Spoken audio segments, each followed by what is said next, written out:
دنیا کی سب سے بڑی حقیقت پیسہ ہے.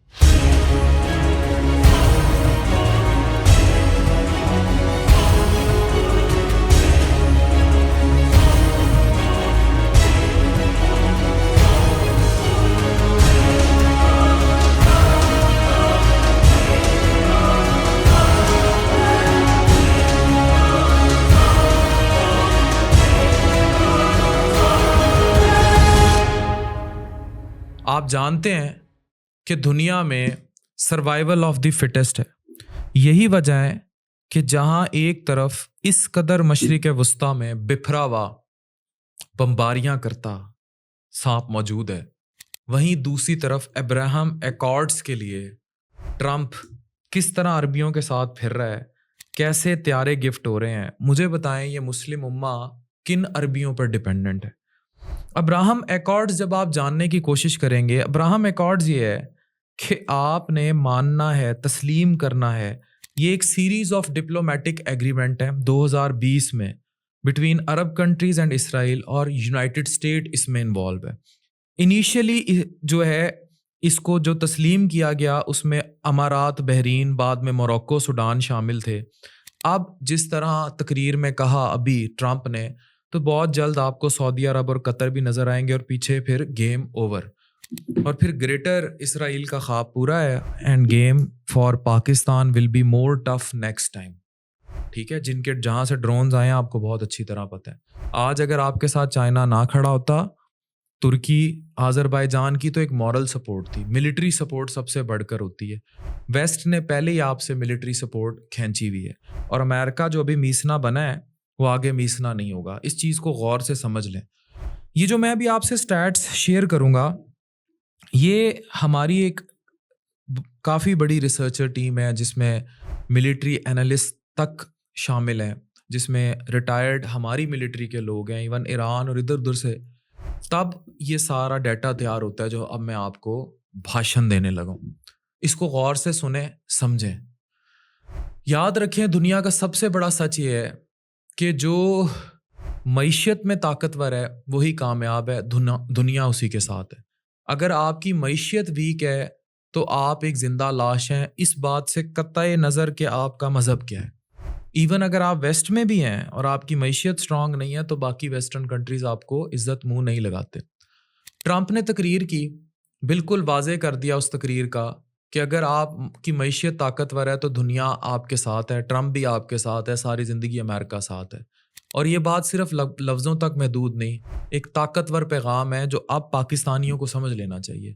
سعودی عرب نے $600 بلین کی انویسٹمنٹ امریکہ میں کرنے جا رہا ہے، جو صرف اس کی طاقت کو مضبوط کر دے گی، بلکہ گلوبل بزنس سٹرکچر جو ہے وہ بھی سارا انفراسٹرکچر تبدیل ہو جائے گا. یہ انویسٹمنٹ صرف ایک کمرشل ڈیل نہیں بلکہ اپنی اسٹریٹجک پوزیشن کو اسٹرینتھن کیا ہے سعودی عرب نے. اس انویسٹمنٹ میں سب سے بڑا حصہ ڈیفنس ڈیلز کا ہے، $142 بلین کا ڈیفنس پیکج، جو اب تک کی سب سے بڑی ڈیفنس ڈیل ہے. یہی ہتھیار اور یہ گرائے پھر کن پہ جاتے ہیں یہ آپ کو پتہ ہے. اس میں سعودی عرب $142 بلین کے ویپن امریکہ سے ٹریڈ کرے گا. اس کے علاوہ $80 billion technology sector, $20 billion artificial intelligence development, $15 billion energy systems, اور $6 بلین میڈیکل فیسلٹیز میں ہے. یہ میوچول ڈیل ہے. سوال یہ ہے کہ یہ ڈیل انڈیا یا پاکستان کے ساتھ یا تھرڈ ورلڈ کنٹریز کے ساتھ کیوں نہیں؟ جواب بڑا کلیئر ہے، آپ کے پاس پیسہ ہی نہیں ہے، آپ بھیک مانگتے ہیں جا کے سعودی عرب بھی. قطر نے ٹرمپ کے لیے یہ طیارہ جس کی آپ تصویریں دیکھ رہے ہیں یہ گفٹ کر دیا ہے، بوئنگ 747 پلین، جو ان کے ڈیفنس ڈپارٹمنٹ کے لیے بہت ضروری ہے. ٹرمپ نے قطر کو سیکیورٹی میں مدد دی ہے اور قطر نے اس کا جواب دیا ہے. قطر نے 747 ایئر کرافٹ جس کی مالیت $400 ملین ہے، ڈیفنس ڈپارٹمنٹ کو کنٹریبیوٹ کرتے ہوئے یہ میسج دیا ہے کہ وہ اپنے لانگ ٹرم ریلیشن شپس مضبوط کرنا چاہتے ہیں. یہ پلین ایک گفٹ نہیں ہے بلکہ ایک طاقتور جیسچر ہے جو قطر نے اپنی فیوچر اسٹریٹجی کے لیے دی ہے. جب ہم پاکستان اور بھارت کی کرنٹ سچویشن کو دیکھتے ہیں تو اب یہ سمجھنے کی کوشش کریں کہ امریکہ پہلے جو کود نہیں رہا تھا وہ بعد میں کیوں کودا. ہوا یہ کہ پاکستان کی مسلم کنٹریز میں نیوکلیئر پاور کی وجہ سے ویلیو بہت زیادہ ہے. پہلے جب ابراہم ایکارڈز میں یعنی اسرائیل کو تسلیم کرانے کے لیے سعودیہ بالکل ڈیل کر چکا تھا، تب یہ تنازع شروع ہو گیا. تو اس فلسطین تنازع کی وجہ سے اس کو پیچھے ہٹنا پڑا، پیچھے ہٹ گیا۔ اب اگر پاکستان میں بھی اسرائیل کا نام آتا تو ڈیفینیٹلی جو ابھی ٹرمپ کا حالیہ دورہ ہے جس میں اتنی بڑی ڈیفنس ڈیل ہوئی ہے سعودی عرب سے اور باقی ڈیلز ہوئی ہیں اور قطر سے جو تحفے ملے ہیں، یہ ڈیل ساری متاثر ہو جاتی ہیں اگر یہ جنگ پرولونگ کرتی۔ اگر اسرائیل کا نام ڈائریکٹلی نیوکلیئر مسلم پاور کے ساتھ آئے گا تو پوری گلوبل ڈائنامکس ڈسٹرب ہو جائیں گی، خاص طور پر یو ایس اسرائیل ڈیفنس الائنس۔ یہ بھی کلیئر تھا کہ اگر پاکستان کو ڈائریکٹلی اسرائیل کا کلیش دیکھا جائے اور اس کلیش میں ڈائریکٹلی آ جائے تو گلف کنٹریز جیسے Saudi Arab, U A E, Qatar politically U S کے ساتھ الائنڈ ہے، مگر ریلیجیسلی قرآن پاک کا جو سینٹیمنٹ ہے وہ مسلم ہے، تو اتنی تباہی مسلمانوں کی ہوتی جا رہی ہے تو ان کے کردار پر اور سوال اٹھتے تھے۔ یہ سب گلوبل پاورز کے لیے ایک تھریٹ ہے، اور اسی لیے امریکہ نیوکلیئر پاور ہونے کی وجہ سے پاکستان کے کسی قسم کی ایسی وہاں اسرائیلی انوالومنٹ نہیں چاہتا۔ پاکستان نے اپنے اسٹریٹجسٹ سٹانس کو سمجھ کر صرف ایک سائیکولوجیکل پریشر کے ذریعے بھارت کو نیل ڈاؤن کیا ہے۔ جنگی پریشر بھی تھا کیونکہ ویسٹ کے طیارے گر رہے تھے، چائنا ملٹری کی جو ہے وہ پوری دنیا میں واہ واہ ہو رہی تھی، اور پاکستان کے اسکل کی واہ واہ ہو رہی تھی، اور اس سے امریکہ کو ڈائریکٹ نقصان پہنچ رہا تھا، اور اس سے ان کے ابراہم ایکارڈز کو بھی نقصان پہنچ رہا تھا۔ یہ موو پاکستان کی طرف سے ایک ملٹری ایکشن کا نہیں بلکہ اپنے نیشنل انٹرسٹ کو پروٹیکٹ کرنے کے لیے ایک اسٹرانگ آنسر ہے، ٹھیک ہے، کہ ہمیں جس طرح یہ انڈیا کو ہم نے پیچھے دھکیلا ہے، اس میں ہمارے نیشنل انٹرسٹ کا امیج بھی بہتر ہوا ہے۔ اس نے نہ صرف بھارت کو پیچھے ہٹنے پر مجبور کیا بلکہ یو ایس اور اسرائیل کی ملٹری پوزیشن کو بھی شیک کر دیا۔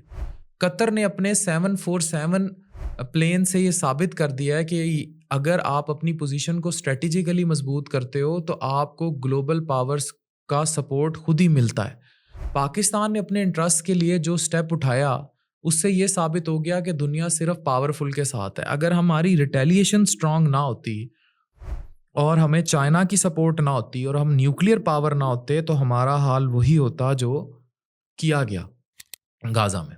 اگر ہم کامیاب ہونا چاہتے ہیں تو اس ریس میں شامل رہنے کے لیے سارے پولیٹیکل کنفلکٹس ختم کریں، اپنی اکانومی کو اسٹرانگ کریں اور سب مل جائیں، کیونکہ بقا اسی میں ہے۔ یہ دنیا سروائیول آف دی فٹسٹ ہے، اور اگر آپ سروائیول آف دی فٹسٹ چاہتے ہیں تو آپ کو یہ سب سمجھنا ہوگا۔ اس میں کچھ تصاویر ہیں جو میرے لیے اور پریشان کن ہیں۔ ایک یہ تصویر دیکھیں جس میں آپ کو امیر آف قطر اور یو ایس پریزیڈنٹ اور سعودی کراؤن پرنس اور بحرین کے کنگ حماد یہ اکٹھے نظر آ رہے ہیں گلف کوآپریشن کونسل GCC کے لیڈر سے ریاض سعودیہ میں۔ یہ تصویر آگے جب تباہیاں مزید مچیں گی مسلم ممالک میں تو ایک غداری کے سرٹیفکیٹ پہ یاد رکھی جائے۔ ایک اور تصویر دیکھیے، یہ تصویر میں شام کے وہ حضرت ہیں جو کبھی امریکہ کے پر نفرت ترین شخص تھے، لیکن آج یہ یہاں کھڑے ہیں، اٹ مینز شام بھی گیا۔ اور یہ تصویر بھی دیکھیے جس میں ساری گلوبل پاورز لا الہ الا اللہ محمد الرسول اللہ کے نیچے کھڑی ہیں، لیکن کھڑا کون ہے؟ ٹرمپ، وہ ٹرمپ جو نیتن یاہو کے ساتھ بھی کھڑا ہے۔ تو پھر یہ عرب کلمے کی کتنی عزت کر رہا ہے، اس کا سوال بھی آپ کو جواب بھی مل گیا۔